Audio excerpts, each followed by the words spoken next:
దేవాది దేవుడైన శ్రీ వెంకటేశ్వరుడు ఉత్సవప్రియుడు.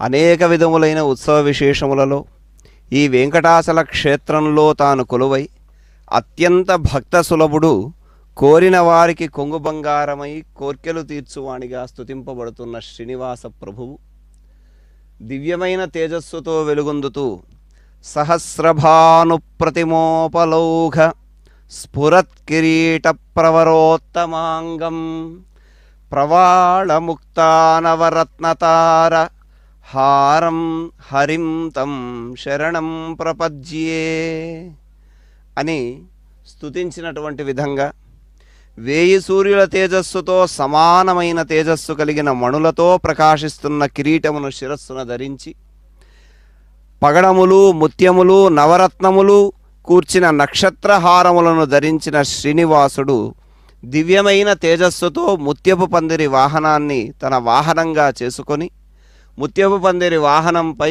విశేషమైన శోభాయమానమైన దర్శనాన్ని అనుగ్రహింపజేస్తూ ఉన్నారు. పరమాత్మ యొక్క అవతార లక్ష్యమేమిటి అంటే దుష్ట శిక్షణ, శిష్ట రక్షణ, ధర్మ సంస్థాపన.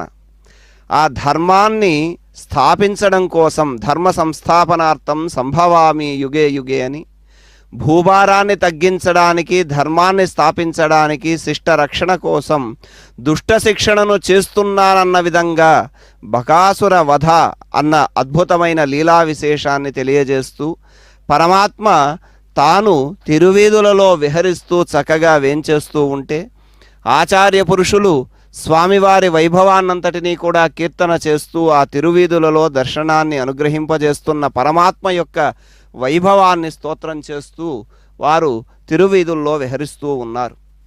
ఆ విధంగా బ్రహ్మాండ నాయకుడు నవాన్నిక దీక్షతో జరిగేటటువంటి నవరాత్ర బ్రహ్మోత్సవాలలో పూటకొక్క వాహనంపై విహరిస్తూ భక్తకోటికి ఆనందాన్ని, జ్ఞానాన్ని, ఐశ్వర్యాన్ని, మోక్షాన్ని అనుగ్రహింపజేస్తూ ఉన్నారు. అలా స్వామివారు విహరిస్తున్నటువంటి 3వ రోజు రాత్రి తెల్లని ఆ ముత్యములు కూర్చున్నటువంటి ఆ పందిరి, ఆ ముత్యముల కింద ఉభయదేవేరులతో స్వామివారు ఛాయాయాం పారిజాతస్య హేమసింహాసనోపరి ఆసీనమంబుదశ్యామం ఆయతాక్షమలంకృతం చంద్రాననం చతుర్బాహుం శ్రీవత్సాంకిత వక్షసం రుక్మిణీ సత్యభామాభ్యాం సహితం కృష్ణమాశ్రయే అని ఉభయదేవేరులు రుక్మిణీ సత్యభామలతో కలిసిన శ్రీకృష్ణ పరమాత్మగా వెంకటాద్రి కృష్ణుడు దర్శనాన్ని అనుగ్రహింపజేస్తూ ఉన్నాడు. అలా దివ్య తేజస్సుతో అలరారుతూ తిరువీధులలో ఆయన విహరిస్తూ ఉంటే అనేక విన్యాసముల చేత, వివిధ రకములైనటువంటి విన్యాసముల చేత తమ యొక్క భక్తి ప్రపత్తులను చాటుకుంటూ ఉన్నారు కళాబృందాలన్నీ కూడా. వివిధ రకాలైనటువంటి ఆ వేషధారణలు, అందులో స్వామివారికి ఇష్టమైనటువంటి ఆ నెమలి పింఛములు, ఆ శిఖిపించి మౌళి యొక్క వైభవాన్ని తెలియజేసేటటువంటి ఆ యొక్క నెమలి పింఛములతో కూడిన ఆ వైభవ నృత్యములు, అలాగే కోలాటములు, గీతములు, వాద్య విశేషములు, బాజాభజంత్రీలు, వేద పండితులు, వేదవేద్యుడైనటువంటి పరమాత్మ వైభవాన్ని పారాయణ చేస్తూ వెంటరాగా భక్తిప్రదో ముక్తిదాయి శక్తియుక్తిదాయక శక్తియుక్ మౌక్తిక స్రగ్వి ముక్త ఆజ్ఞాయ సూక్తిగ అని స్వామిని స్తుతించిన విధంగా ఆ ముత్యపు మాలలు ధరించి ఆ ముత్యపు మాలలనే వాహనంగా చేసుకుని ఆ పందిరి కింద చక్కగా ఉభయదేవేరులతో విరాజిల్లుతున్నటువంటి పరమాత్మ తాను భక్తిని, శక్తిని, ముక్తిని ప్రసాదించేటటువంటి వాడినని చెబుతూ తిరుమల గిరులలో కలిదోషాలనన్నింటినీ కూడా తొలగించగలిగేటటువంటి గోవింద నామం ప్రతిధ్వనిస్తూ ఉండగా భక్తకోటి అంతా కూడా ఆ మనోహరమైన ముగ్ధ సౌందర్య రూపాన్ని ఎప్పుడు దర్శనం చేస్తామా, ఆ ముత్యాల పందిరి వాహనంలో ఉన్నటువంటి ముగ్ధ మనోహరుడు మనకు దర్శనాన్ని ఎప్పుడు అనుగ్రహిస్తాడా అని ఎదురు చూస్తూ ఉండగా స్వామివారి యొక్క దివ్యమైన, వైభవమైన, మనోహరమైన, సౌందర్యమైన ఆ స్వరూప దర్శన భాగ్యం కోసం నిరీక్షిస్తూ ఉండగా చక్కగా అలంకరింపజేసిన ముత్యపు పందిరి వాహనంలో గజపుష్పమాలలతో అలంకరింపబడినవాడు, ఆ శిరస్సున ఉన్నటువంటి వజ్రకిరీటము అనేకమైన ఆభరణముల చేత సర్వాలంకార భూషితుడై చక్కటి వస్త్రములను ధరించినటువంటి వాడై ఉభయదేవేరులతో తాను వేంచేస్తూ భక్తుల యొక్క దోషాలనన్నింటినీ, కలిదోషాలనన్నింటినీ కూడా హరింపజేస్తాను అని చెప్పి ఆ వెంకటాద్రి కృష్ణుడు ముత్యపు పందిరి వాహనం మీద వేంచేస్తూ ఉన్నాడు 3వ రోజు రాత్రి. అక్కడ స్వామివారిని కీర్తన చేస్తారు మోహనరాగ తరంగంలో నారాయణ తీర్థుల వారు. ఆయన చేస్తూ అంటారు, తారక సమయుక్త హారకం భక్త కారుణ్యరసపూరధారకం. ఆయన ఎలా ఉన్నారయ్యా అనంటే అక్కడ శ్రీకృష్ణ పరమాత్మను స్తోత్రం చేశారు. ఆయనే వెంకటాద్రి కృష్ణుడు. కృతే నారసింహుడు, కృతయుగంలో ఆయన నారసింహునిగా వచ్చాడు. అదే పరమాత్మ తాను త్రేతాయుగంలో శ్రీరాముడయ్యాడు. ఆయనే ద్వాపరంలో శ్రీకృష్ణుడు, కలియుగంలో వెంకటాద్రి కృష్ణుడు.